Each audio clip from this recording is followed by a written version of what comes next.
about and the divergent views that I'm seeing two Jubilee members of Parliament having with regards to party ideology, and your sentiments and yours differ completely, and because it's a Jubilee party. And back home, one of the headlines is talking about your party sending officials to China for lessons, and the lessons from the Communist Party, which is actually leading China right now. And you know, we do understand the communism ideology in politics. Is that what you espouse as a party? Is that what we are looking forward to? That's a headline on the Standard. And before you on the Star, before you respond, Mweke, what do you think of this Jubilee Party sending officials to learn from the Communist Party of China?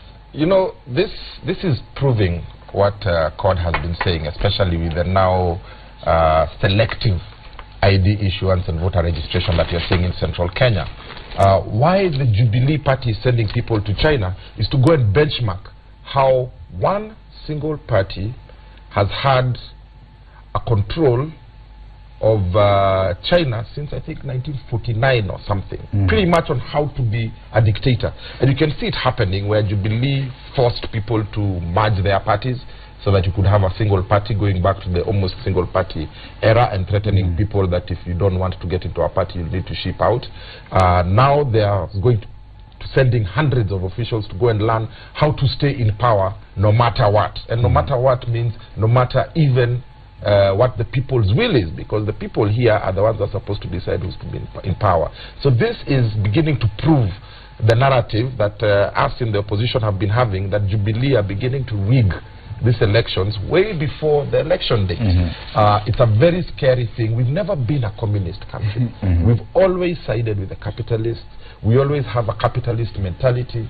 But now going into look at a party that is the only party that has been a dictatorship, that has stayed in power no matter what, against the people's will, is a scary thing. Yes, and the issue of party ideology has been there, and we've discussed it, and I've asked some of the Jubilee members and even ODM and CORD members, because not many of them can explain what ideology their party stands for, and these are very senior members of the National Assembly or members of the Senate. Now, when we see Jubilee Party sending a team of officials to learn from the Communist Party, of course that will be perceived in some way by some sections, and you can hear what Jonathan Mweke is saying. But you as a Jubilee member, what exactly are you after?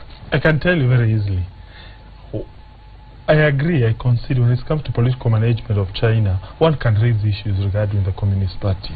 But when it comes to economic development, what that party has performed, no other party in the entire history of humanity has ever performed that. You see, the white people, the so-called Europe and America, they have been growing at a rate of 2%. It has been a growth for over so many years. But within a generation, we do not know of any society that has been growing at about 10% GDP per annum. It is only in China. They have been able to lift 600 million humans out of poverty within a generation. That has never been. It's something that is historical, is very unprecedented. So the idea of us going there is to learn how this party has been able to do that. So when you talk about a communist party, it is just a communism name. We are talking about Communist Party based on the ideology of a guy called Deng Xiaoping, who introduced free market policies from 1979 up to 1990, and those policies were able to lift about 600 million Chinese out of poverty. So that party is no longer communist in terms of practice. It's communist probably in terms of name. But apart from the political management, where I agree one can raise issues, we align ourselves with that party to learn the focusing of society on economic development. Because I can tell you, our primary focus as a society should be about poverty reduction. That should be our main issue.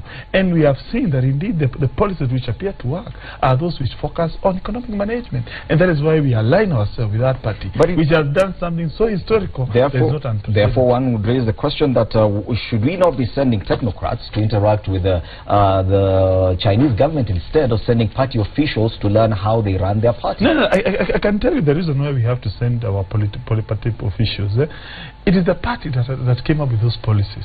It's not technocrats per se. It is the when I cite Deng Xiaoping, he was a politician. Is that the ideology that Jubilee Party espouses? Yes, we espouse the ideology that economic development should be the primacy. It is the whole idea of our politics. You see, can I give a contrast? Yes. Look at our legislative agenda in the National Assembly. Give me one example. Not to one example of any legislation that has been brought by a member of CORD regarding on economic issues. There is none. When you look at our legislative agenda of members of parliament from our coalition, for instance, it is one of us who brought the one regarding interest rates. It is some of us have brought issues regarding student loans.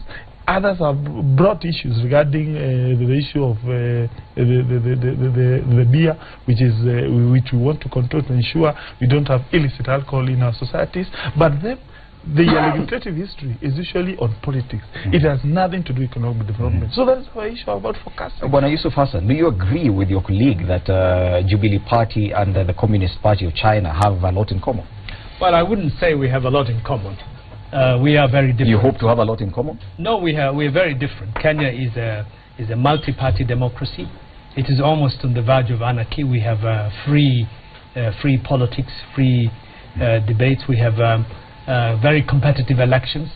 But we have something to learn from China in terms of our development agenda. Jubilee Party is a party of unity. It's trying to unify all Kenyans across regions, across ethnicity, across religion.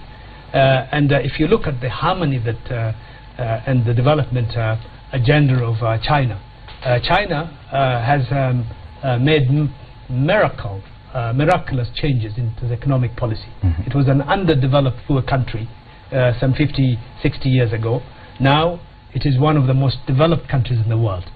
It has super organizational skills and capabilities of production organization. I can give you in terms of what we can learn from China is that, for example, on China's New Year Day, 200 to 250 million Chinese travel from cities to the countryside without any problems whatsoever. Organization capabilities, organizing your system, organizing your government, organizing your industries. So in a way, as a developing country, there's a lot we can learn from China than the Western countries. Yes. And therefore, I see absolutely no contradiction in sending party officials to go and see how the Chinese have, and you know, the Chinese Communist Party. Now let me say, the Chinese Communist Party has the largest number of membership of any political party in the world. So obviously, for us as a country, as a developing country, there's absolutely nothing wrong with it. But we are very different in structure. Yes. And therefore, to argue like our Deputy Governor has said that we're heading the Chinese way in terms of we are completely different, and Kenya. How would you describe, for example, the economic system in China? China is an open economic system. Yes, absolutely. You are caught in the ideological ideas of Western society, where there are many socialist parties in Western societies. In many countries, there are socialist parties that are ruling well-developed industrial countries in Western society, elected by the people. So the world is no longer a simple equation in which you can say this part is communist, this part is capitalist.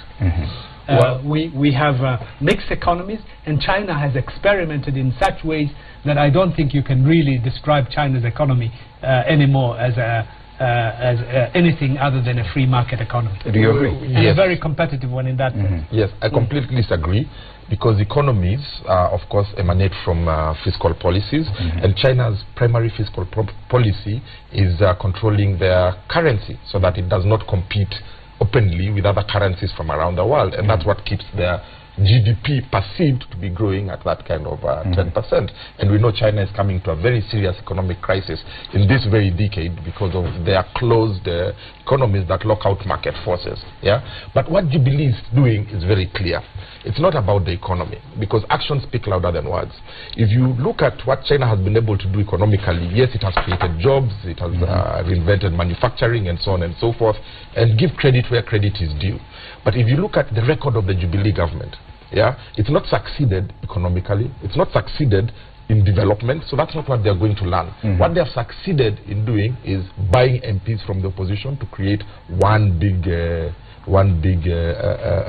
party. What they have succeeded in doing is making parties fold to create one big party. What they have succeeded doing is breaking the law, constitution. I mean, the cabinet is illegal. It doesn't have two-thirds gender rule, you know, security laws. This country, and I don't know if my colleagues know this, there's never ever been, since the last 3 presidents combined since independence, there's never been more laws challenged in court than the 3 years of Uhuru Kenyatta's government, because it's breaking the law without caring about the constitution, without caring about the people completely. And that is what China does. Then it's about deals. All our roads are being built by the Chinese. The airport is being built by the Chinese. Because the Chinese are the most competitive, by the Chinese. The most competitive in the world. Are you suggesting that Jubilee has found itself in a corner because of what you're getting from China, that we have to try and conform to their way of doing things? No, it's just deals. They're saying that, you know what, we have figured out that the Chinese can make deals with us so that we can continue fleecing this country. And that's why every single big project is going to China. And now, if you look at the economy, because we are talking economics here, if you look at the economy, how economies are expanded and jobs are created is through, one, education, because you have to have the right guys to do that. You can see today's newspaper, the shame of crumbling schools, so that would help us in the headline of the Standard. Number 2 is big infrastructure projects, because big infrastructure projects create such serious supply chain and people get jobs. But here, even the guy driving the forklift, even the guy digging the road is being imported from China. Even the noodles that they are eating, the food that they are eating during their break, is not being cooked by our Kikuyu lady Wanjiko who's on the roadside. They're even importing that from China. So you're having big infrastructure projects. All the money is going to China and no jobs are being created. And that's why our economy is not growing. That's a very about deals. Now, of course, the first group of the Kenyan officials from the 12 parties that folded up last month to form a Jubilee Party left yesterday for Beijing by night, and the rest will depart in batches throughout the week. And on the Star, on page 5 of the Star, they've actually listed some of the things that are associated with China's art of power. And it's there on a red strip, and they say, repress. Use repression as a means to suppress political dissent and decreasing rights. Eliticism, reward loyalty with access to influence in various aspects of political, economic and social life. Attitude, monitor popular sentiment using secretive opinion polls. Monitor rumors and anti-regime thoughts on the internet. Legitimacy, maintain popular legitimacy via social compact with society. Encourage all to grow wealth. Strategy, ensure endurance of power by employing good political strategy. As we said, the Communist Party has been in power since 1949. Yes, is that what the Jubilee Party is hoping to become? That to learn how to stay in power for 100 years to come? Well, of course, I would imagine any serious political party should be aiming to stay in power forever. So there's nothing wrong per se with a political party that's going to learn the art of staying into power.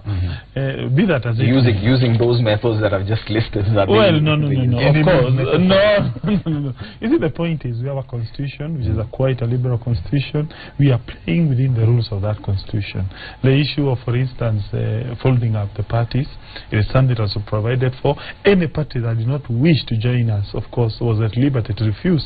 Again, you have not even co-opted CORD. You have not even folded up the idea of it being an independent candidate. So there are no parallels in that regard with our trip to China. Be that as it may, those issues that you have mentioned there, you must also look them from the context of China.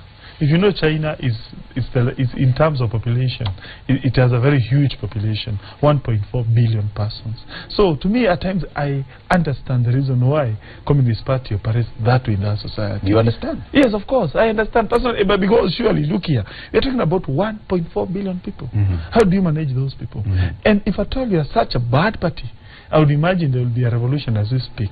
But this is a party that has been credited with lifting so many people out of poverty. I do not know of any other party that has been able to accomplish that. Your colleague Monero Kangata understands some of those things that the Communist Party... No, this is the point.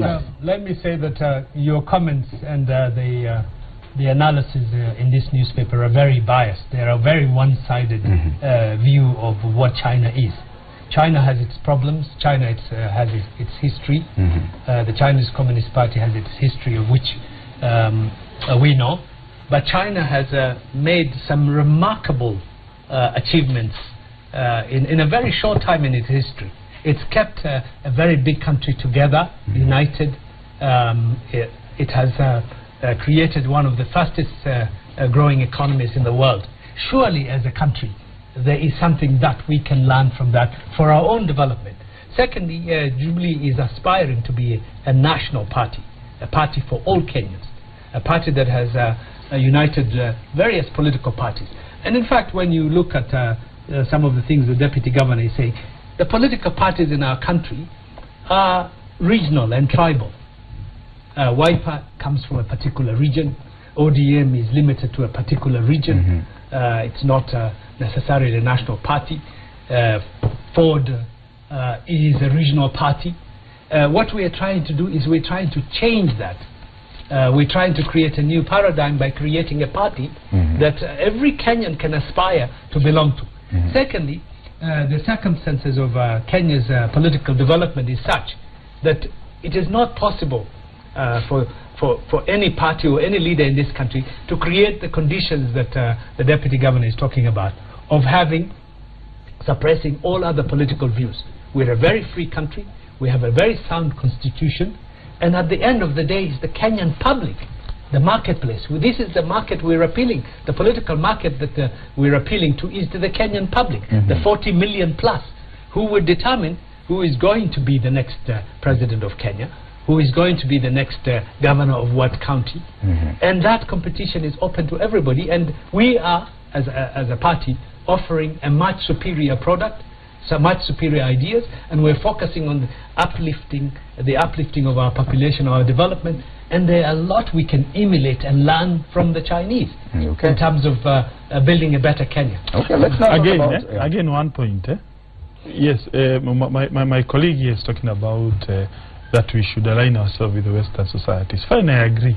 But why is it that those Western leaders, as we speak now, they are all trooping to China? You recall this guy who was called the Prime Minister of Britain, Mr. Cameron. How many times did he go to China? How many times did he take delegation to China? If at all the so-called leaders of the Western world are trooping to China to learn from them, who are we as that world? Okay. I guess we'll just have to wait and see what will happen, because 100 Jubilee managers are heading to China for about a month to learn from the Communist Party, and when they return we shall see learn how to be communist. We shall see. We are yet to know exactly what they want to learn from China, but as they said, the Jubilee Party members of Parliament who are here, as they said, it's about a development agenda, and to learn how China has managed to do it. We'll have to wait and see. Let's move on and talk about the other